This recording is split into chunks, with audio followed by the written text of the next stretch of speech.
Svečanost povodom 25. rođendana SPS-a i 71. godišnjice od kako je levica na vlasti u Vranju upriličile su mnogobrojne zvanice iz samog vrha SPS-a. Pored članova gradskog odbora prisutni su bili i potpredsjednik glavnog odbora stranke Branko Ružić, počasni predsjednik Milutin Mrkonjić, internacionalni sekretar partije, članovi predsjedništva, predsjednik nadzornog odbora i predsjednik statutarne komisije. Program rada socijalista koncipiran je na socijalnoj pravdi, jednakim šansama za sve, uslovima za bolji život, socijalnom blagostanju, saradnji sa svima i brizi za sve. Bez dobrog razvoja političkih procesa nema uspešne države, istakao je predsjednik gradskog odbora. Mi želimo da otvorenih ruku i širokog srca sarađujemo sa svima i svi koji žele da budu deo jedne priče, Socijalistička partija Srbije u Vranju je zaista spremna da stane i da sarađuje. Mi želimo da Vranje bude moderan grad i na Balkanu, i u Srbiji, i u Evropskoj uniji, u svim okvirima. Vranje se danas nalazi na ogromnoj prekretnici. Mi moramo da rešimo problem nezaposlenosti novim investicijama, ne samo Geoksom, nego i nekim drugim investicijama. Mi moramo da realizujemo programe revitalizacije naših preduzeća, i Simpa, i Jumka, i Zavarivača. Mi moramo da postavimo nove temelje razvoja vranjske privrede.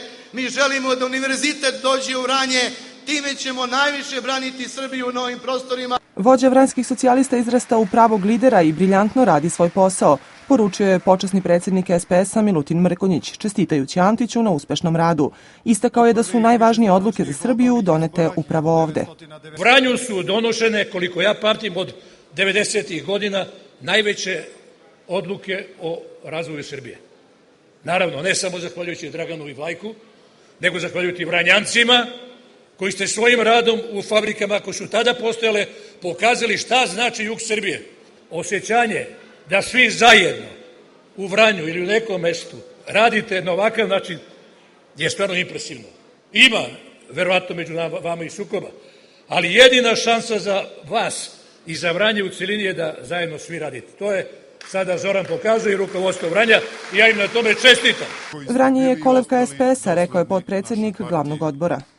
I da istaknem da je veoma časno napraviti jednu paralelu kada kažete da je Kosovo i Metohija, koje se ovde pominjalo i provlačilo kroz govore prethodnika, kolevka srpstva, onda je Vranje i jug Srbije kolevka Socijalističke partije Srbije.